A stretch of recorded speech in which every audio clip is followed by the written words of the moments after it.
ఈ మధ్యన ఈ రాళ్ల దాడులు జరిగినటువంటి ప్రదేశాలు, గణేష్ నిమజ్జనాలు చేస్తున్నప్పుడు రాళ్ల దాడులు చేసిన ప్రదేశాల్లో విచిత్రమైనటువంటి అంశం, మీడియా వెళ్ళి అలానే అడిగితే, అంటే మెయిన్ స్ట్రీమ్ మీడియా అయితే శాంతం మూలన కూర్చుంది. ఇప్పుడు ఎవరి మీడియా వాళ్ళకు వచ్చింది, మతపరమైన మీడియా, హిందువులకు అనుకూలమైన మతపరమైన సోషల్ మీడియా, ముస్లింలకి అనుగుణంగా మతపరమైనటువంటి సోషల్ మీడియా. వాళ్ళు అడుగుతున్నప్పుడు ముస్లింలకు సంబంధించినటువంటి సోషల్ మీడియా ప్లాట్ఫారాల్లో చెప్పుకొచ్చినటువంటిది ఇతర రాష్ట్రాలు జరిగినటువంటిది కొన్ని ఏంటయ్యా అంటే, హిందువులు మసీదు ముందు నుంచి ఆ డప్పులు కొట్టుకుంటూ వెళ్తా ఇవి చేసుకుంటూ వెళ్తుంటే మేము ప్రార్థనలు ఎట్లా చేసుకోవాలి, అందుకనినే ఇట్లాంటి ఇన్సిడెంట్ జరుగుతున్నాయి. రాళ్ళు విసిరిన మాట వాస్తవం, కానీ ఇన్సిడెంట్ల వెనకాల ఉంది అది.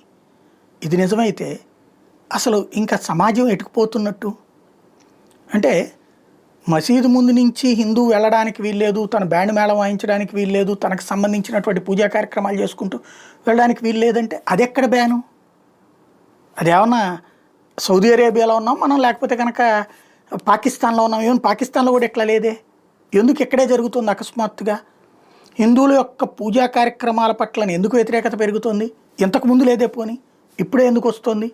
సీరియస్గా ఆలోచించాల్సిన సమయం.